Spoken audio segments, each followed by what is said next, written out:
Friends, before we go any further, take a breath. Not a deep one, just enough to notice the quiet between sounds. Because some stories don't begin with action. They begin with stillness, with a city asleep, with streetlights humming softly over empty sidewalks. And in that pause, right there, is where this story waits for you. Hello friends, welcome back to the true story on our channel, Crime Chronicles US, where America's unsolved mysteries, vanished criminals, and chilling cases come alive. Every story is real, every detail matters, and the truth remains buried in the shadows. Don't forget to like, comment, share, and subscribe to stay updated with every mystery. Milwaukee, Wisconsin, a Midwestern city known for cold winters, lake winds, factories, neighborhoods where people nod at each other and mind their own business. The kind of place where nothing like this is supposed to happen. The kind of place where evil doesn't announce itself. It blends in. It keeps its head down. It rides the bus. It goes to work. It smiles when spoken to. And in the late 1970s and 1980s, one man did exactly that. Jeffrey Lionel Dahmer. Not a monster in appearance. Not someone you would cross the street to avoid. He didn't look dangerous. He looked forgettable. Tall, thin, quiet, often awkward. The kind of guy you'd pass in a hallway and forget seconds later. That forgettability mattered more than anyone realized at the time.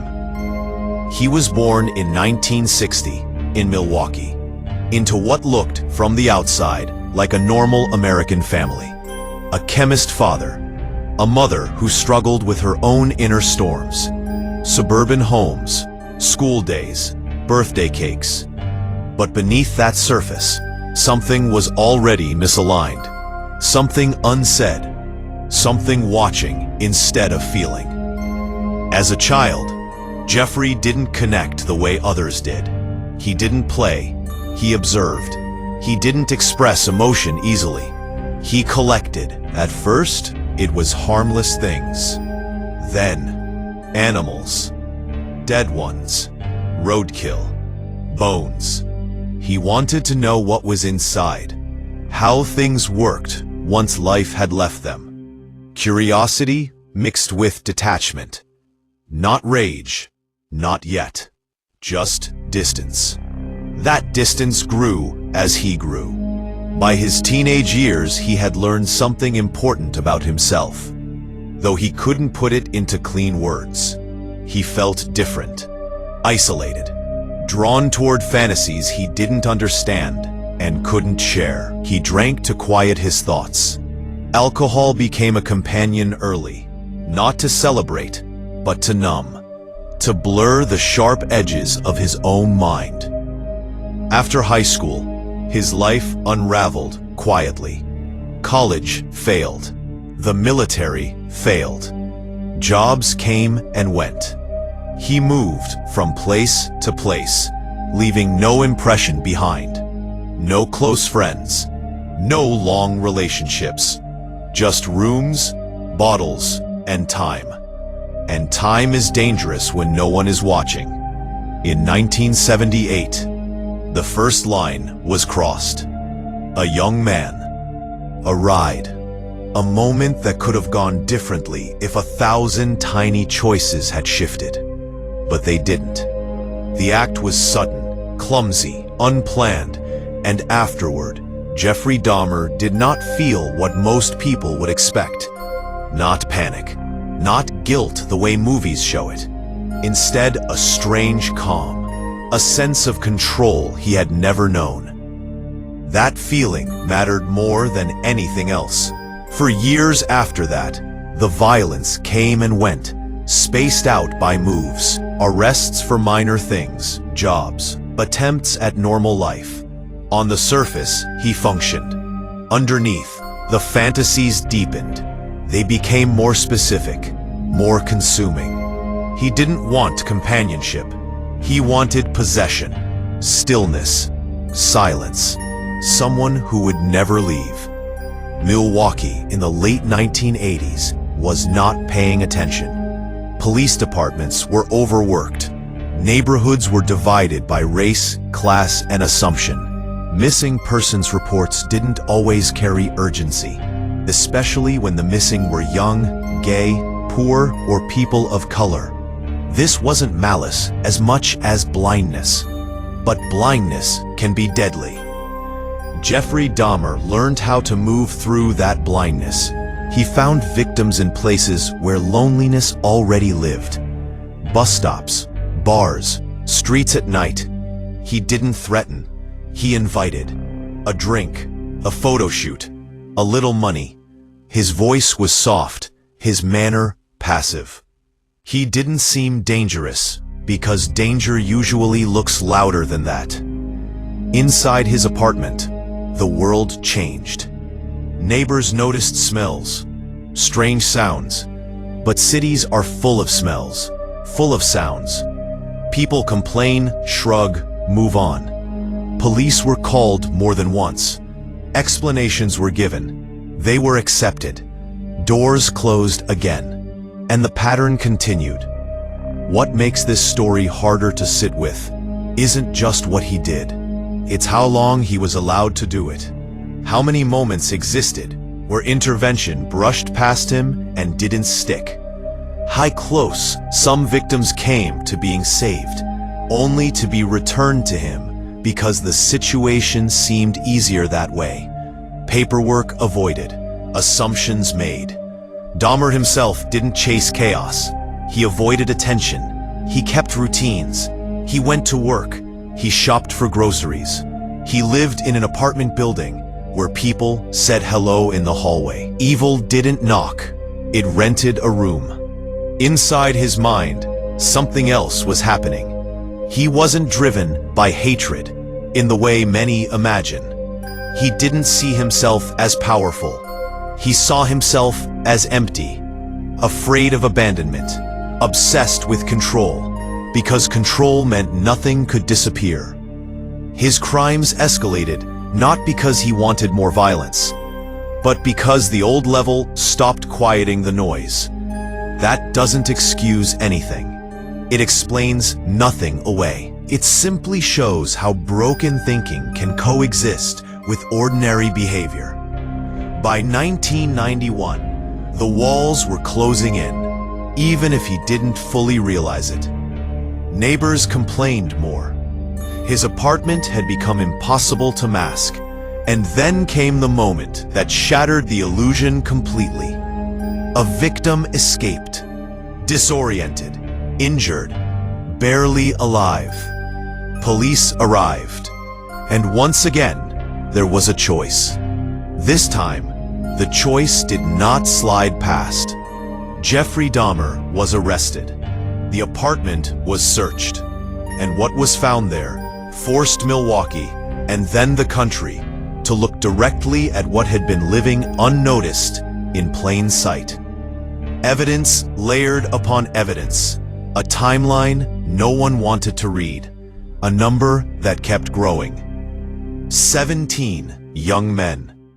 17 lives interrupted, erased, and reduced in headlines to association with one man's name. A man who once exposed became larger than life in the public imagination. The Milwaukee cannibal, the monster, the face of evil. But monsters don't explain systems. Monsters don't explain failures. Monsters let everyone else step back and say, "This was not us." The truth is quieter, heavier, and harder to shake. Jeffrey Dahmer didn't hide in shadows. He lived under fluorescent lights. He relied on disbelief, on discomfort, on the idea that something like this could not be happening here, not now, not like this. When he finally spoke, he didn't dramatize himself. He didn't shout innocence. He admitted what he did with a flatness that unsettled even seasoned investigators. Not pride, Not remorse the way people expect. Just acknowledgement, like someone listing facts from a life that never quite felt real to him. And that's where this story pauses for a moment. Because what comes next isn't just about a trial, or a sentence, or a prison cell. It's about how a society reacts when it realizes it looked away too often. It's about the victims who deserve more than footnotes. It's about the uncomfortable truth that evil doesn't always come roaring in. Sometimes it whispers, waits, and is invited inside. And when we continue, we'll walk into that aftermath. The courtroom, the questions of sanity and responsibility, the way the world tried to make sense of something that refuses to make sense at all. So stay with this pause, let it sit, because the ending of this story doesn't begin with Jeffrey Dahmer. It begins with what happened after everyone finally started paying attention. The courtroom was quiet in a way that felt heavier than silence. Not empty, loaded.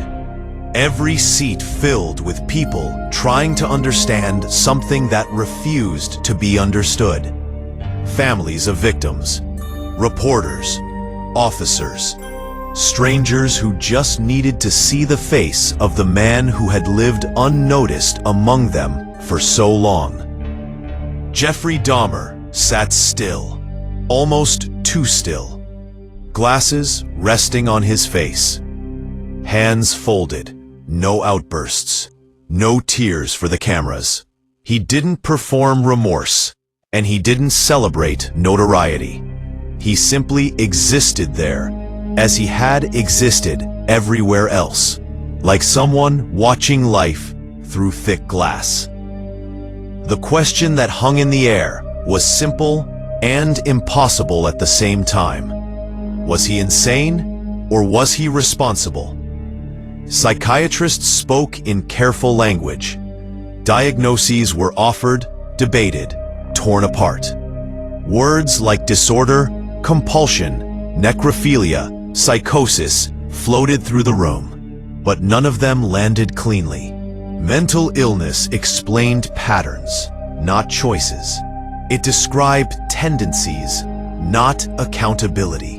And the law demanded a line be drawn somewhere. Jeffrey Dahmer spoke when asked. His voice was calm, flat. He said he knew what he did was wrong. He said he tried to control himself and failed. He said he didn't want to be what he was. The words didn't ask for forgiveness. They didn't beg for mercy. They just existed, like statements from a man narrating someone else's life. The jury listened. The families listened harder. In the end, the verdict came back guilty. Not once, not twice, over and over again. 15 consecutive life sentences. A number so large, it stopped sounding real. A lifetime stacked on top of lifetimes. The message was clear. Whatever darkness lived inside him, it did not remove responsibility for what he had done. Jeffrey Dahmer was sent to prison, where the structure was rigid, the walls permanent, and the world no longer blurred at the edges. For the first time in years, there were no choices, no control, no secret spaces, just routine and confinement. Some inmates hated him instantly. Others were drawn to the notoriety. Guards watched closely. Psychologists continued to study him. And in that strange environment, something unexpected happened. He began to talk about guilt. Not in interviews for attention, but in quiet moments. He acknowledged pain he had caused. He accepted his sentence. Whether this was genuine remorse or another layer of detachment remains debated even now. In 1994, while cleaning a bathroom inside the prison, Jeffrey Dahmer was attacked by another inmate. The violence was sudden, final. The man who had taken so many lives lost his own in a moment that felt both shocking and inevitable. The headlines came fast. Some people felt relief, some felt anger, some felt nothing at all. There was no clean ending, no sense of justice that could balance the scale. Because justice doesn't bring people back. It doesn't erase fear. It doesn't undo neglect. And that's where the focus should have shifted. To the victims. Young men with names, families, dreams, and futures that never had a chance to unfold. They were not characters in a horror story. They were not footnotes to a killer's biography.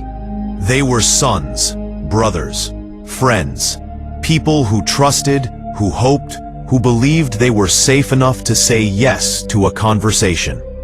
Milwaukee changed after that. Policies shifted. Police departments examined their failures. Communities questioned assumptions they had never challenged before. Who gets believed? Who gets protected? Who gets ignored? The answers were uncomfortable, but necessary. And even now, decades later, the story still echoes. Not because of fascination with evil, but because of what it reveals about how easily evil can exist without spectacle. How it can rely on politeness, on avoidance, on the idea that someone else will handle it. Jeffrey Dahmer did not arrive as a nightmare. He arrived as a neighbor, and that may be the most unsettling truth of all. Because the lesson isn't about recognizing monsters by their faces. It's about recognizing warning signs by their absence. It's about paying attention when something feels wrong, even if it's inconvenient, even if it disrupts comfort, even if it challenges assumptions. This story doesn't end with his death. It ends every time someone listens instead of dismisses. Every time a missing person is taken seriously. Every time silence is broken early enough to matter. So as this fades out, remember this. Evil doesn't always scream. Sometimes it whispers. Sometimes it waits. And sometimes it only survives because no one wants to look too closely. And now that you've looked, the responsibility changes. The story is over, but the awareness should never be. So friends, if you enjoyed this video, then don't forget to like, comment, share, and subscribe to Crime Chronicles US for more chilling, unsolved mysteries from across America. Stay curious, and we'll see you in the next story.